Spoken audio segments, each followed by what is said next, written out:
પારડી તળાવના પાળ પર ફ્લેટમાં રહેતી યુવતી ઘરેથી ક્યાંક નીકળી ગઈ।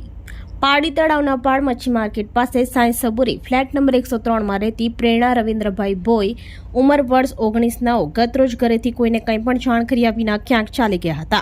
પિતા રવિન્દ્રભાઈ અને માતા મનીષાબેન મચ્છી માર્કેટ ખાતે આવેલ પોતાની દુકાન ઉપર હાજર હતા, જે બાદ તેઓ શાકભાજીની દુકાન બંધ કરી રાત્રે ફ્લેટ ઉપર ગયા હતા, જ્યાં તેની પુત્રી પ્રેરણા ઘરમાં દેખાઈ આવી ન હતી। જે બાદ તેઓ શાકભાજીની દુકાન બંધ કરી રાત્રે ફ્લેટ ઉપર ગયા હતા, જ્યાં તેની પુત્રી પ્રેરણા ઘરમાં દેખાઈ આવી ન હતી। જે બાદ તેઓ આસપાસમાં શોધખોળ હાથ ધરી હતી।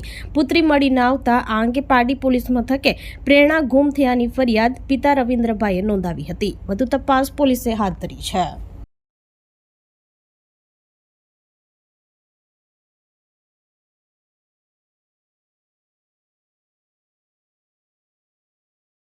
આપણી સંકલ્પ ન્યૂઝ ચેનલને સબસ્ક્રાઇબ અને લાઇક કરો, બેલ આઇકન દબાવો, જેથી આવનાર ન્યૂઝ અપડેટ્સની નોટિફિકેશન આપના મોબાઈલ પર સૌથી પહેલા પહોંચે।